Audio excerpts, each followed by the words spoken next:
본문의 말씀은 우리 대부분이 기억합니다. 기억하는 이유가 아마도 대부분은 뭔가 오늘 본문이 우리에게 주는 찜찜한 부담 때문에 우리가 이 본문을 잘 기억할 것 같습니다. 이제 예수님과 제자들이 길 가실 때에 어떤 부자가 예수님한테 와서 아주 진지하게 질문합니다. 무릎을 꿇고 질문했다 했잖아요. 그러니까 진지한 거예요. 질문의 내용이 선한 선생님, 내가 어찌해야지 영생을 얻겠습니까? 하는 그런 질문입니다.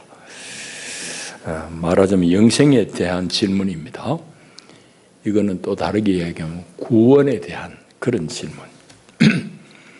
우리 신앙을 가진 사람, 안 가져도 사실은 인생에 대해서 좀 성찰하는 모든 사람의 근원적인 질문입니다. 오늘 우리도 이 질문을 하면서 오늘 본문을 좀 살펴보기를 바랍니다. 이제 전체적인 내용은 어려운 게 하나도 없습니다. 특별히 이제 마가복음에 보면은 예수님의 순환 예고, 당신이 죽으실 것, 그리고 또 3일 만에 살아나실 것에 대한 이 순환 예고가 3차례 나와요. 3차례 나오는데 오늘 이 본문은 두 번째 순환 예고에 달려있는 그런 본문입니다. 그래서 두 번째 순환 예고와 관련되어진 일이 기록되어 있어요. 길 갈 때에 한 부자가 다가와서 예수님한테 영생에 대해서 질문하고 거기에 대해서 예수님이 답변하시고 그 다음에 뒤이어가지고 이제 제자들하고 역시 이 주제에 대해서 대화하는 장면이 오늘 우리가 읽은 내용입니다. 주제는 읽으신 대로 영생, 그리고 그 영생을 얻는 길에 대해서 말씀하는 거죠. 자, 그런 정도로 우리가 전체적으로 보고 오늘 본문을 조금 이제 덮어보실 텐데, 먼저는 늘 우리가 성경을 한 구절만 봐서는 곤란하니 오늘도 마찬가지입니다. 본문이 어떤 배경에서 기록되어진지 그 본문의 위치를 이제 한번 살펴봐야 되겠습니다. 방금 이야기한 대로 두 번째 순환 예고의 뒷부분, 마지막 부분에 해당됩니다. 이제 앞에 9장에 예수님께서 두 번째로 당신이 죽으실 것에 대해서 예고하거든요.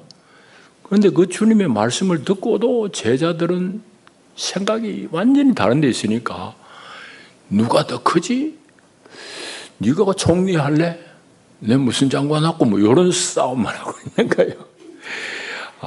그러니까 예수님의 그 말씀에도 불구하고 제자들은 속에 있는 자기들의 갈망이 다른 데 있으니까 이건 전혀 엉뚱한데 있는 거예요. 주님이 제시하는 삶, 주님이 제시하시는 그 뜻하고는 완전히 빗나가 있는 겁니다. 이제 그런 큰 틀에서 오늘 본문도 읽어야 돼요.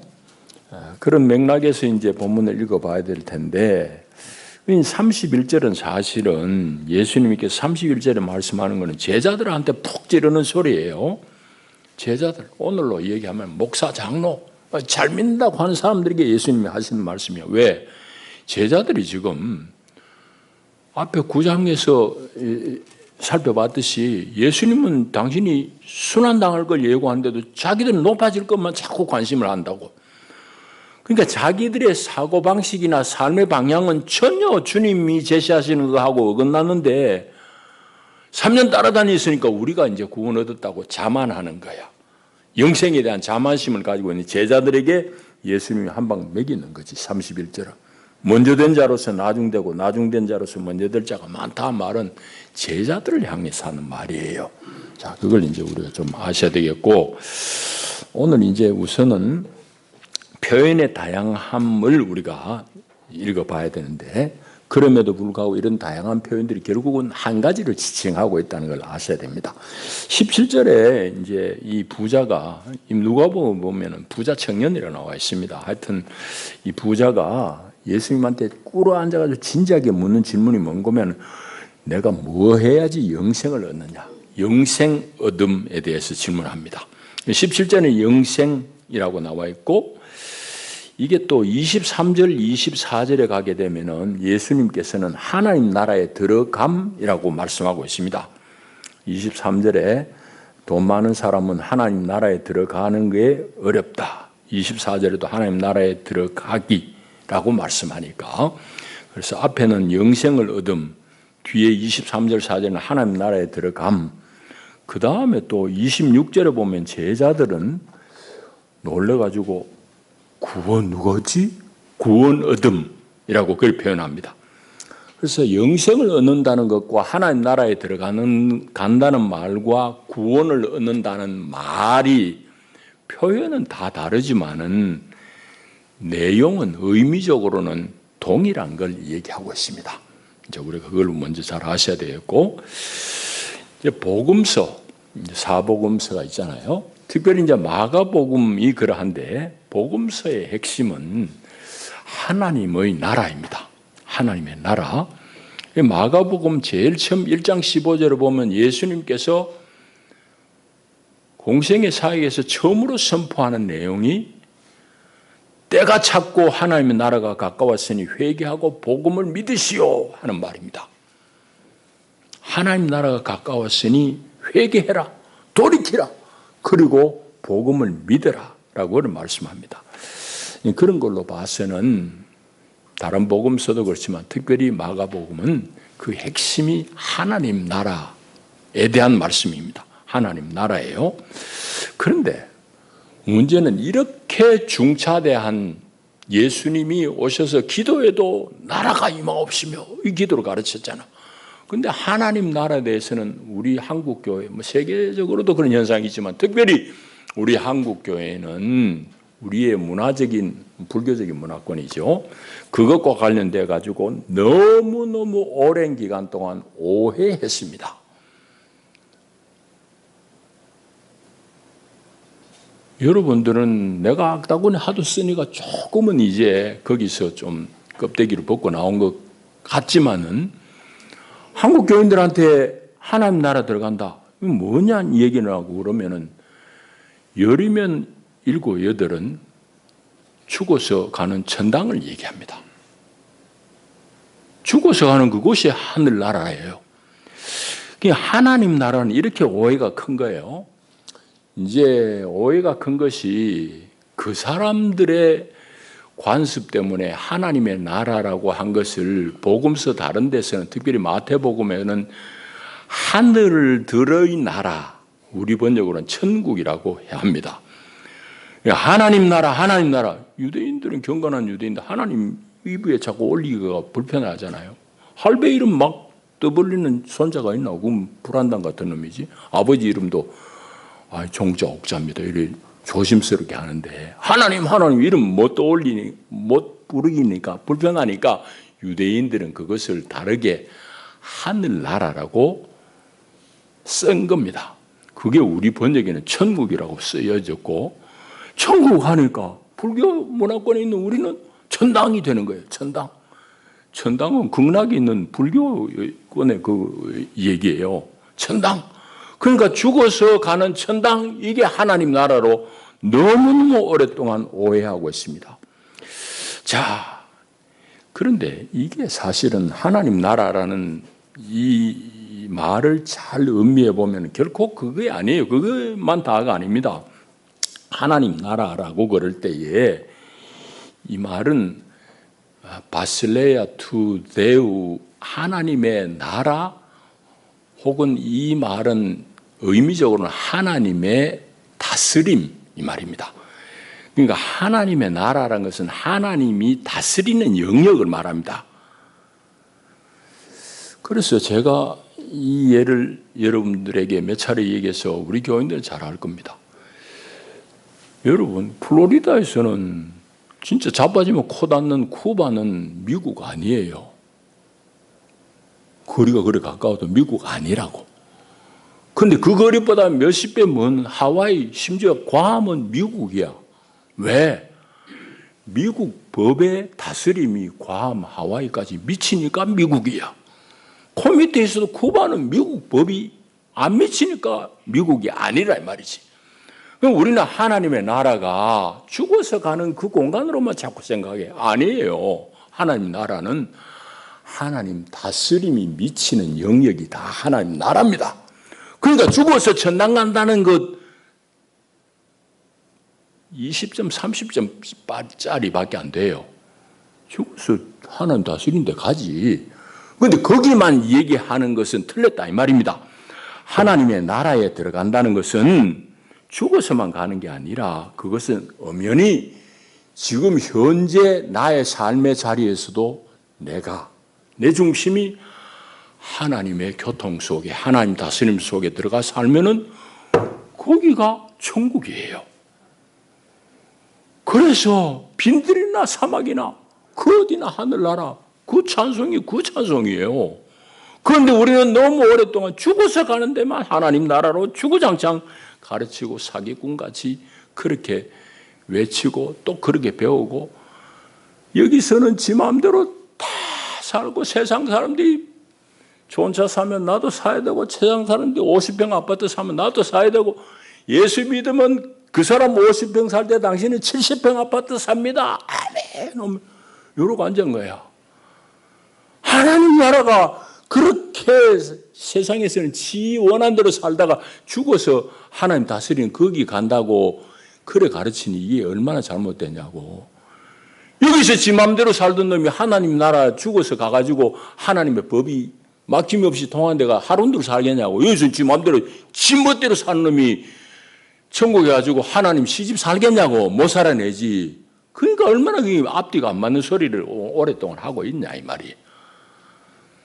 그러니 하나님 나라에 대한 정의부터 우리가 분명히 해요. 그래서 그 나라에 들어가는 이 삶, 부자가 물은 건 영생의 삶은 죽어서만 가는 게 아니라 엄연히 지금 내 삶의 자리에서 지금 현재적인 상황 일어나야 되는 일입니다.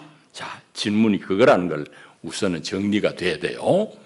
자꾸 죽어서 간다고 생각하니까 이게 도대체 답이 없는 거예요. 자, 그런데 주님께서는 영생을 묻는 이 부자에게 어떻게 해야지 영생을 얻지? 명확하게 말씀합니다.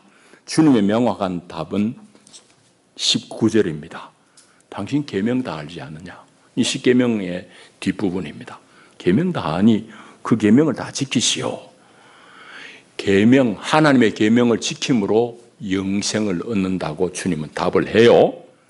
그런데 이것도 우리가 너무 편협하게 생각해가지고 로마서의 잣대만 있으니까 이 본문을 또 읽으면서 이렇게 또 꽈배기 꼬면 곤란합니다. 계명을 지킨다는 것이 하나님을 믿는 믿음하고 반대되는 개념으로 받아들이면 매우 곤란합니다. 주님께서 여기 계명을 지켜야지 영생을 얻는다 이 말의 의미는 믿음의 반대로서의 행실을 얘기하는 것이 아니라 하나님을 전심으로 믿으면은 하나님을 믿으니까 하나님의 계명을 내가 듣고 따라야 될 거 당연한 거 아니에요. 여러분들이 나를 존경한다고 그러면 내 얘기 들어야지 존경하는 거지. 말은 존경한다면서 내 말 하나도 안 듣고 처음부터 끝까지 그건 거기에 가면 그건 존경하는 게 아니지. 부부가 사랑하는 것도 마찬가지야. 부부간에 참 내가 당신 사랑해요. 아내도 여보 나 당신 없으면 못 살아. 당신 참 존경하고 사랑해요. 근데 말은 청개구리 같이 처음부터 끝까지 안 들어. 그럼 그건 거짓이지. 그러니까 주님께서 여기 계명을 알고 지킨다는 이 말은 하나님을 신뢰하고 믿으니 하나님의 말씀 당연히 따르는 거지. 그렇게 따를 때에 영생에 들어갈 수 있다는 그 말씀입니다. 자, 그런데 하나님 나라에 대한 오해에서 시작된 거지만 오늘 우리 신앙이 도무지 이치에 안 맞는 그런 신앙을 하고도 너끈히 우리가 가책이 없어. 무슨 거냐? 방금 얘기한 대로 이 땅에서는 강단도 그럴 가능성도 많고 교인들도 그런 수요가 많아. 예수 믿고 세상 사람들이 추구하는 부자 되고 승진하고 이건 예수 믿으면 잘 된대. 교회 가야 잘 된다고 절간에 가는 것보다 훨씬 약발이 잘 먹혀. 교회 가야 돼. 뭐 이런 정도로 생각을 합니다. 그래서 이 땅에서는 예수 믿어가지고 그냥 내가 요구하는 대로, 내가 소망하는 대로 다 이루어진다는 그런 생각에 꽉 차 있으면서 입으로만 내가 예수 믿는다는 그 고백으로 천국에 들어간다고 얘기하는 건 그건 이치가 안 맞는 거예요. 왜 안 맞느냐? 아니 여기서는 지 마음대로 살면서 죽어가지고 어떻게 하나님이 법이 1.1획도 어김이 없이 시행되는 그곳에 가서 한 달인 살겠어요? 일주일 살겠어요? 여러분들이 답답하면 못 살지. 당연한 이치 아니에요. 그런데 우리는 그것저것 다 생각 없어. 그냥 여기서는 취한 듯이 세상의 가치관을 쫓아가지고 예수 믿으면 잘 돼요. 예수 믿으면 뭐 폰이 타다가 그랜저 타요 이러면 막 자빠지는 거야. 그 실제로 내가 본 상황이에요. 그런데 사람이 많이 와요. 많이 온다고. 이게 참 앞뒤가 안 맞는 얘기잖아. 모순이에요. 그러니까 천국이란 것은 여러분들이 분명히 정리가 돼요. 하나님 나라란 것은 하나님의 다스림 안에 들어감입니다. 하나님의 다스림 안에 들어가 사는 게 천국의 삶이고 영생이에요. 그런데 살아서 지 마음대로 살던 사람이 죽어서 천당 가고 싶다? 말이 애초에 안 되는 말을 하고 앉은 거야. 그런 걸 우리가 아느냐 이 말이지. 자, 일단은 본문을 그렇게까지 읽었는데 그다음 문제는 그 다음에 이제 일어납니다. 그 다음에 일어나는 문제가 뭔가 하면은 20절 이제 이 부자가 예수님한테 말해요. 선생님, 그런 정도는 내가 어려서부터 다 알고 다 지켰습니다. 그래요? 예수님이 그를 대단히 사랑하셔요. 기특하잖아요. 그래서 예수님이 그를 보시고 사랑하사 이르시되, 예수님이 정말 이 영혼이 참 대단하다. 하나님 나라를 위해서 정말 인물이 되겠다 싶었는지 사랑하셔서 예수님이 얘기합니다. 그런데 당신 한 가지 부족한 게 있어. 뭔데요? 당신 재산이 많은데 그 재산 다 팔아가지고 가난한 자를 주고 나를 따르시오. 이게 이제 문제가 된 겁니다. 그러니까 이 성경이 뭐라고 그런가 하면은 그 사람은 재물이 많은 고로 이 예수님 말씀 때문에 슬픈 기색을 띠고 근심하며 갔다. 그렇게 쓰고 있습니다. 자, 이 부자의 문제가 뭘까? 재물에 대한 욕망이 문제일까요? 재물에 대한 욕망이 단순히 문제되면 우리 모두가 다 영생하고 관계없는 사람, 여러분 재물에 대한 욕망이 없는 사람 어디 있어요? 다 있지. 그걸 얘기하는 게 아니라고. 가만히 보게 되면은 이 사람에게는 재물이 그 삶의 기반이 된 거야. 그리고 예수님이 그 얘기를 하니까 짐스러워가지고 짐이 되어가지고 예수님이 떠나버린 거지.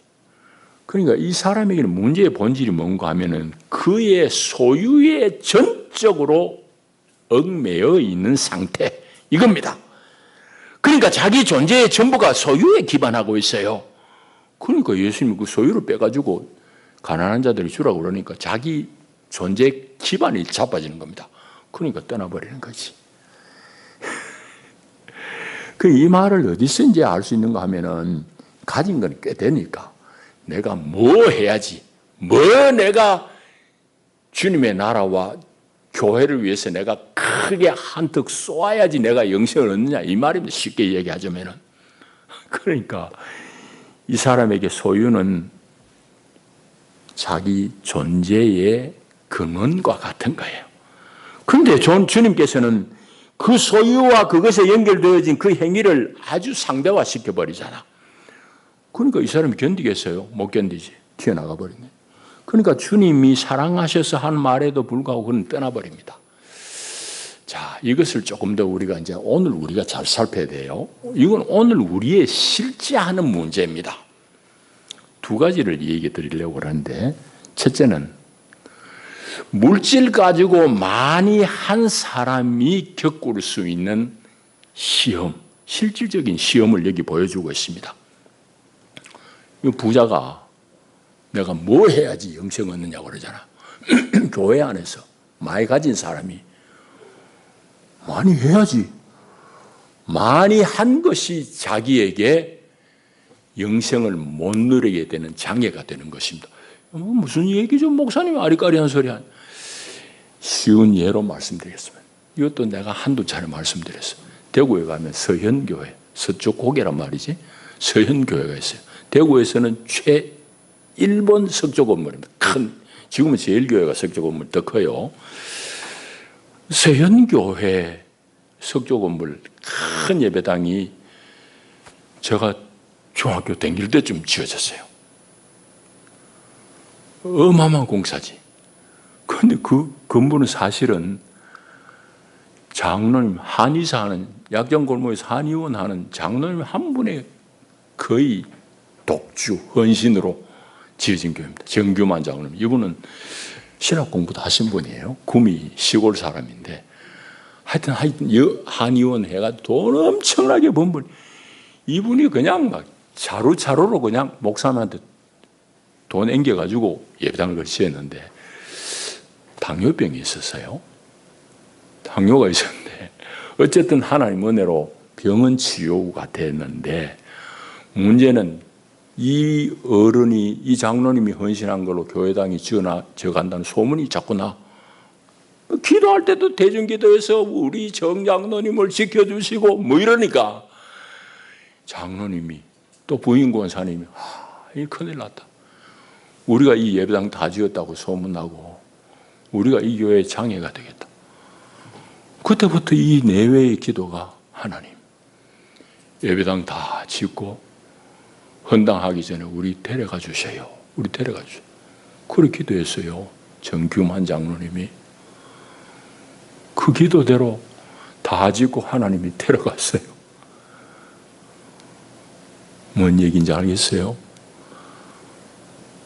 내가 무엇을 해가지고 영생을 누리는 게 아니에요. 그럼 장애가 돼. 여러분 보잖아. 우리 이웃에도 한 사람이 자빠진다니까. 남 자빠뜨리고. 그래서 오늘 부자에게서 우리는 그 공갈을 얻어야 됩니다.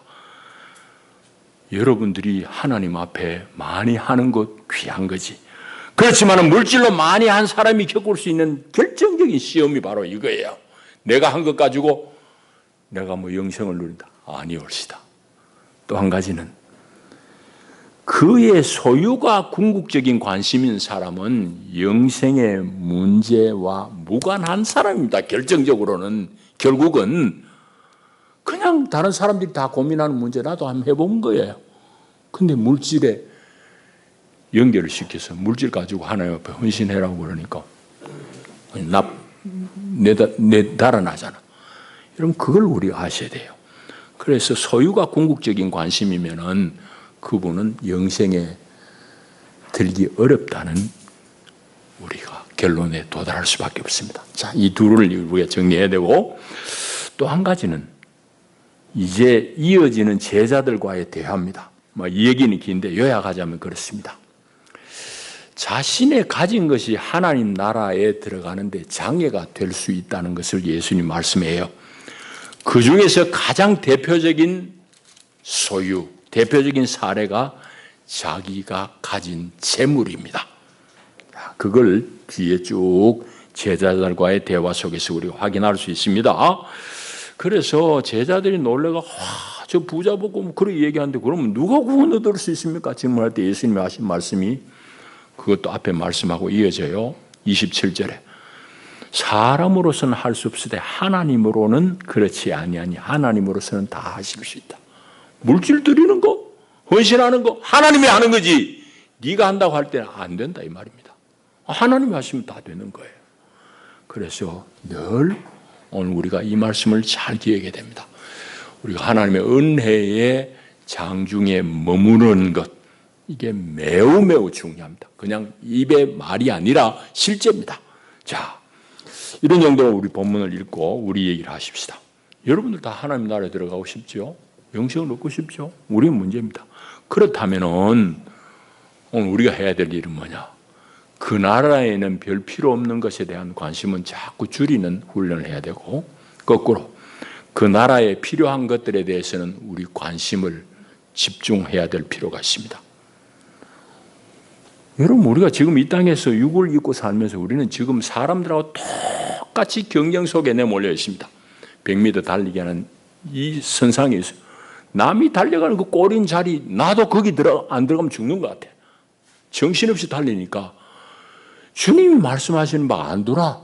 그러니까 주님은 지금 당신이 죽으시고 순환당할 걸 얘기하는데 제자들은 길에서 그 얘기 듣자마자 야, 네가 정리할래? 내가 정리해야 될 거 아니야? 뭐 이러고 앉은 거야. 제자들 모습이 남의 모습이 오늘 우리 꼴이라고. 우리 모습이 우리 똑같습니다. 그러니 오늘 우리가 정신없이 구하고 있는 것들, 그것들이 어찌 보면 하나님 나라에는 오히려 장애되는 거고, 무관한 것들이 천지. 가장 중요한 것은, 영생에 있어서 가장 중요한 것은 하나님과 그분의 아들 예수 그리스도와 친밀한 교통입니다. 여러분, 이걸 잘 아시는 거예요. 이것만이 영생의 내용임을 알아야 돼요. 이거 외의 것들은 사실은 증거에 방해가 되는 것들이 많아요. 우리 이제 수요일 날은 요한복음을 공부하고 있는데, 요한복음 17장 3절에 보면 예수님께서 영생에 대해서 참 어마어마한 말씀을 하시거든요. 영생, 영어로 eternal life잖아요. 그 영어도 그렇고 우리말도 그렇고 길게 사는 거예요. 영원히 사는 거예요. 그거는 내용적으로 보면 대단히 안 맞는 얘기입니다. 주님이 얘기하신 영생은 그게 아니거든. 근데 뭐 어떻게 사람 말로 쓴 거예요? 길게 사는 거야. 길게 사는 건 지옥에도 길게 살아요. 지옥불에 구워서도 안 죽으니까 문제지. 오래 사니까 문제예요. 영생은 뭐냐? 주님이 요한복음 17장에 너무너무 명확하게 말씀하셨어요. 3절에 영생은 곧 유일하신 참 하나님과 그가 보내신 자 예수 그리스도를 아는 것, 안다 할 때 사귀는 걸 말합니다. 친밀한 사귐을 말해요. 하나님과 그분이 보내신 예수 그리스도와 친밀하게 삶이 영생이다고 말씀하셨어요. 여러분, 그러니 오늘 우리가 그거는 다 놓쳐버리고 세상 사람들 달려가는 방향으로 열심히 예수 이름으로 다른 박질만 하고 앉은 거예요. 그러니까 제자들 꼴이 내 꼴이지. 제자들 꼴이 흉할 거 없어. 우리가 손가락질할 거 없어요. 오늘 우리 다 그렇다고. 제자들이 예수님 당신은 이제 곧 당하실 십자가의 죽음을 얘기하는데도 제자들은 예루살렘에 가면 왕위에 오를 텐데 네가 영의정? 내가 해야 될 거 아니냐? 뭐 그걸 서로 자리 다툼하는. 나중에는 심지어 보게 되면은 자기들끼리는 안 되니까 치맛바람까지 동원합니다. 엄마들 막 동원해요. 복음서가 대단히 재밌습니다. 우리는 그거 다 남의 얘기 들으니까 그게 사실은 우리 얘기예요. 우리 얘기. 다 우리 그래서 한다고. 그러니 오늘 우리가 하나님과 그분의 보내신 아들 예수 그리스도를 깊이 사귄다고 그러면은 여러분들이 스스로 여러분 자신을 관찰해 보세요. 여러분 삶 가운데 그런 게 있는지 아니면 미약한지. 여러분, 내가 주님을 깊이 사귀는 그 증거는 내 삶의 모든 상황에서 늘 하나님을 찬미하고 감사할 수밖에 없는 그런 모습으로 드러나게 되어 있습니다. 자꾸 내 방향대로 하나님이 안 이끄니까 당신 뭐냐고 재수없게 뭐 이런 불평이 나와요. 아니에요. 여러분, 하나님 여러분들 몰라서 뭐 여러분들 그렇게 막 함부로 하는 게 아닙니다. 여러분 누구보다 잘 아시는 분이 하나님이에요. 그럼 내 삶의 모든 정황 속에서도 하나님이 나에게 최상의 길로 이끄시는구나 하는 그런 찬미가 나오고 감사가 나오게 돼 있어요. 깊은 교통 속에서 나오는 일입니다. 그러니 오늘 우리의 관심을 그쪽으로 확장시키는 연습, 훈련이 필요해요. 근데 그건 다 안 하고 죽어서 그때 가서 하지. 택도 없는 얘기입니다. 택도 없는 얘기야. 방금 그러한 이유 때문에. 여기서는 내 마음대로, 내 주장대로 살다가 죽어서 거기 가가지고 하나님 뜻에 굴복하고 산다고요? 열흘을 견디겠어요? 일주일을 견디겠어요? 답답해서 죽을 지경이지. 여기서부터 훈련해야 되는 거예요. 그래서 이 세상에서의 우리 삶의 자리는 내가 어디에 있든지 내 중심을 하나님과 그분의 아들 예수 그리스도와 깊이 사귀는데 여기에 집중하는 것, 이걸 훈련하는 자리라는 것을 꼭 명심하시기를 바랍니다. 자, 이제 말씀드렸습니다. 아직은 우리가 하나님 나라를 온전히 경험하지는 못했어요. 예수님께서 보여주신 하나님 나라가 있잖아요. 예수님께서는 하나님 나라를 앞당겨서 사신 분입니다. 그 삶의 모습, 그 삶의 평화로움, 그 삶의 온전함을 우리는 복음서를 통해서 아는 거지. 그래서 우리는 오늘 예수 그리스도의 은혜 가운데서 우리도 그 삶의 족적을 따라서 살아가는 훈련을 하고 있는 중이에요. 그러나 오늘 우리는 여전히 세상 나라가 관영한 이곳에서 하나님의 통치를 완전히 누리지는 못하기에 오늘 우리에게 불편한 것 많고 여러 가지 참 우리가 부족한 게 많다고요. 그러나 우리의 믿음은, 나의 필요는 하나님 아버지께서 다 아시고 채워주신다는 것을 믿는 그 믿음으로 우리 삶 속에서 늘 주님을 찬양하고 주님께 감사하는 그런 삶이 필요할 수 있습니다. 그게 필요해요. 부할 수도 곤핍할 수도 있어요. 그러나 부할 때는 내 부한 것으로 하나님의 영광을 돌리고, 곤핍할 때는 곤핍한 대로 하나님께서 나를 하여금 이 가운데서 훈련시키는 내용이 있을 것이에요. 그건 늘 하나님의 섭리를 인정하면서 하나님 앞에 감사하는 생활, 이게 매우 중요합니다. 이거 없이 재물이 자기의 중심, 존재의 기반이 된 사람은 주님을 따를 수가 없어요. 그래서 예수님께서도 누가복음 16장에 말씀합니다. 하나님과 재물을 겸하여 섬길 수 없다는 말씀이 바로 그 말씀입니다. 한 종이 두 주인은 못 섬기잖아. 그렇듯이 한 사람이 하나님과 재물을 겸하여 못 섬긴다고 말씀하신 이유가 바로 거기에 있습니다. 여러분, 그러니 우리 이 세상을 사는 동안에 소유와 재물이 주님을 따르는 일에, 또 하나님 나라를 향하는 일에 회방이 되지 않도록 세밀하게 살피셔서 이 땅에서 하나님의 나라, 영생을 누릴 수 있기를 축복합니다. 그 삶이 이어져서 죽어서도 누리는 거예요. 기도합니다. 하나님 아버지 감사합니다. 오늘도 우리를 도우셨습니다. 우리에게 영원한 생명을 주시려고 이 땅에 오신 주님, 그 생명은 바로 하나님 나라를 경험한 사람이 누리는 삶입니다. 우리 온 삶 가운데 하나님을 인정하며 하나님을 높이며 주님과 깊은 사귐 속에 우리 삶을 살아 이 땅에서부터 영생을 경험하는 귀한 삶을 살아내게 하옵소서. 예수님 이름으로 기도하옵나이다. 아멘. 우리